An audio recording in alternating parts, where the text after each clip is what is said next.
বন্ধুরা, স্বাগতম জানাচ্ছি আরেকটি নতুন ভিডিও নিয়ে। আজকে আমি যে স্থানটিতে দাঁড়িয়ে রয়েছি তা হচ্ছে বড়খাতা, অর্থাৎ রংপুর বিভাগের লালমনিরহাট জেলা হচ্ছে সীমান্তবর্তী জেলা। আর এই জেলায় রয়েছে অনেক এরকম ঐতিহাসিক নিদর্শন।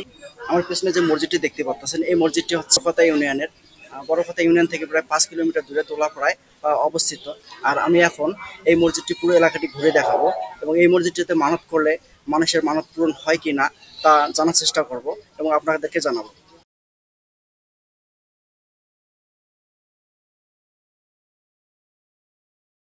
ভারত বাংলাদেশে সীমান্তের অপরূপ সৌন্দর্য বড়খাতা কেরামতিয়া বড় মসজিদ। ভারতের কোচবিহারের শীতলকুচি ও বাংলাদেশের লালমনিরহাটের হাতীবান্ধা উপজেলার বড়খাতা ইউনিয়নের দোলাপাড়া সীমান্তে অবস্থিত কেরামতিয়া বড় মসজিদ, যা এলাকায় ভাঙ্গা মসজিদ নামেই পরিচিত। হাতীবান্ধার ঐতিহাসিক নিদর্শন এই মসজিদ। রয়েছে দীর্ঘ ইতিহাস। স্থাপত্য নিয়ে রয়েছে ভিন্ন ভিন্ন মতামত। ইতিহাসবিদরা ধারণা করেছেন 1300 বছর আগে এই মসজিদটি, আবার অনেকে বলেছেন প্রাচীনতম এই মসজিদটি ইখতিয়ার উদ্দিন মোহাম্মদ বিন বখতিয়ার খলজির শাসন আমলে তৈরি। এই মসজিদটি প্রতি শুক্রবার দেশে বিভিন্ন স্থান থেকে হাজার হাজার নারী পুরুষ জামায়াতে আলাদা আলাদাভাবে নামাজ আদায় করে। পরীক্ষা নিরীক্ষা অনুযায়ী মূল মসজিদটি নির্মাণকাল আনুমানিক 1300 বছর আগে। মহানবী হজরত মুহাম্মদ সাল্লাল্লাহু আলাইহি সাল্লাম এর আমলে আরব থেকে ওই সময় হয়তোবা সাহাবীরা ইসলাম দাওয়াতের জন্য সারা বিশ্বে ছড়িয়ে পড়েন। তাদের মধ্যে কেউ এসে এই ধর্মীয় স্থাপত্য নির্মাণ করেন। অনেকের ধারণা উপমহাদেশের ইসলাম প্রতিষ্ঠা হয় ইখতিয়ার উদ্দিন মোহাম্মদ বিন বখতিয়ার খলজির বাংলা জয়ের মাধ্যমে। এই অঞ্চলে ইসলাম দাওয়াত ছড়িয়ে পড়ে এবং তার শাসন আমলে এই প্রাচীন মসজিদটি নির্মাণ হয়। স্থানীয়দের ধারণা বড়খাতা ইউনিয়নের দোলাপাড়া সীমান্তে এলাকায় মুঘল আমলের কেরামতিয়া হুজুর নামে এক দরবেশ বসবাস করতেন। তার সহযোগিতা সেখানে সে সময় এই মসজিদটি নির্মাণ হয়। তার মৃত্যুর পরে মসজিদের পাশেই দাফন করা হয়। পরে একটি টিনশিটে মসজিদটি নির্মাণ হয়। 1947 সালে দেশভাগের সময় মসজিদ ও মাজারটি দুই দেশের 0 পয়েন্টে পড়ে যায়। বন্ধুরা, দেখতে পেলেন যে প্রাচীনতম মসজিদ। এই প্রাচীনতম মসজিদটি আবার নতুন করে নকশা করে এই মসজিদটিকে আবার নতুন রঙে রাঙিয়ে দিয়েছে। অবশ্য দেখতে অনেক সুন্দর লাগতেছে। এই মসজিদটি এই মসজিদটি যে নকশাগুলো তৈরি করছে তা হচ্ছে কাঁচের টুকরা এবং চীনামাটির প্লেটের টুকরা দিয়ে তৈরি এই মসজিদটি। নামাজ ধর্মীয় ভাব গুরুত্বপূর্ণ হওয়ায় কেরামতিয়া হুজুর মাজার ও প্রাচীন আমলের মসজিদকে কেন্দ্র করে প্রতি শুক্রবার দেশে বিভিন্ন স্থান থেকে হাজার হাজার নারী পুরুষ নানা নিয়তে আসেন নামাজ আদায় করতে, কিন্তু স্থান সংকুলন হতো না। মসজিদটি পুনর্নির্মাণের কাজ শুরু হয়। আন্তর্জাতিক সীমানা আইন অজুহাতে মসজিদটির নির্মাণ বাধা দেয় ভারতীয় বিএসএফ। তাই 2011 সালে বাংলাদেশ ও ভারতের উচ্চ পর্যায়ে মসজিদটির নকশা অনুমোদন হওয়ার পরে ওই বছরে স্থানীয় এমপির সহযোগিতায় বিভিন্ন জনের অর্থায়নে দৃষ্টিনন্দন দোতলা মসজিদটি নির্মাণ করা হয়। কোটি টাকা ব্যয়ে এই মসজিদটি পুনর্নির্মাণ হয়। এর ভিতরে রাখা হয়েছে প্রাচীন মসজিদটির নিদর্শন।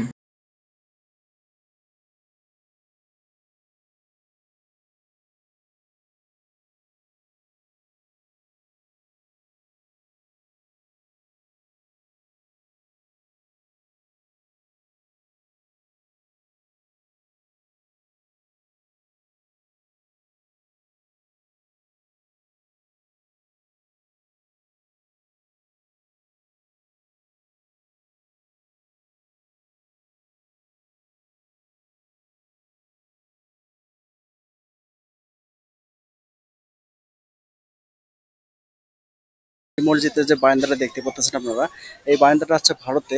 আর আমি হেঁটে যাচ্ছি অবশ্যই এই বারান্দার পাশ দিয়ে। এই জায়গাটা হচ্ছে ভারতের, কারণ এই মসজিদটি ভারত বাংলাদেশের ঠিক সীমানার কাছে এই মসজিদটির অবস্থান।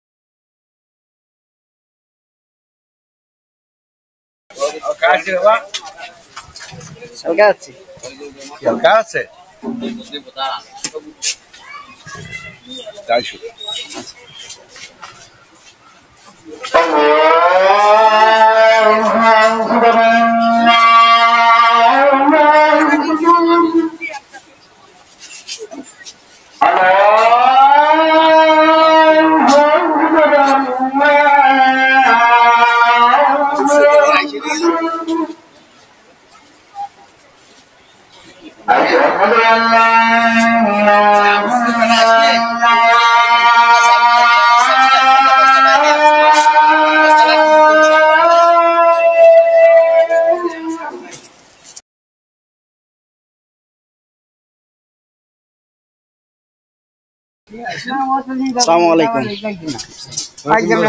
তো কোথা থেকে আছেন? আমি তো আসি চাপারের অনেক পূবে। সাপারহাট থেকে? চাপারের অনেক পূবে। অনেক পূবে? কমলাবাড়ি শুনছেন? কমলাবাড়ি? না, কমলাবাড়ি শুনিনি। চাপারের অনেক পূবে। এনে কোনো মানত নিয়ে যাচ্ছেন? হ্যাঁ, মানুষ না, আমি দেখবার আছি মানুষ।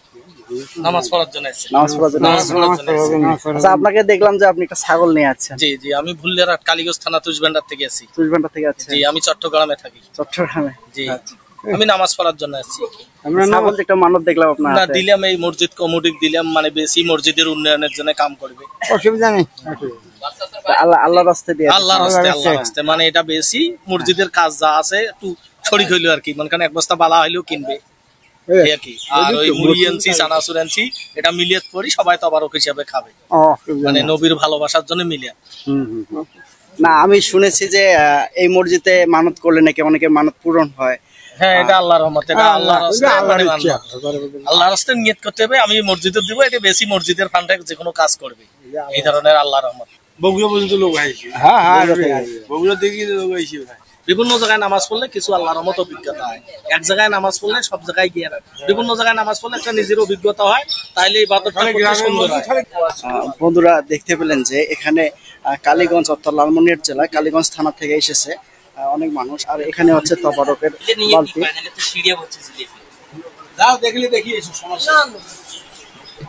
বন্ধুরা, আমি এখন যাচ্ছি সেই তবারকের হাউস। এখানে একটি তবারকের হাউস রয়েছে। বন্ধুরা দেখতে পাচ্ছেন, এটা হলো হাউস। এই হাউসে ভর্তি হয় অবশ্য তবারক। এই তবারক গুলো সাধারণ মানুষকে বিতরণ করা হয়।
বন্ধুরা দেখতে পেলেন যে এভাবে তবারক নড়াচড়া করে আটা মিক্সচার করলো, মিক্সচার করার পরে এবং বালতি ভর্তি করতেছে। বালতি ভর্তি করার পরে লোকজনকে দেওয়া হবে।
2900 টাকা 2900 টাকা 2 2950 টাকা 3000 টাকা 3050 টাকা 3050 টাকা 3050 টাকা 3200 টাকা 3200 টাকা 3200 টাকা 3200 টাকা 3300 টাকা 3300 টাকা 50 টাকা 50 টাকা 3400 টাকা 3400 টাকা 3400 টাকা 3400 টাকা 3450 টাকা 3450 টাকা 3800 টাকা 3800 টাকা 3800 টাকা 3800 টাকা 3800 টাকা 3800 টাকা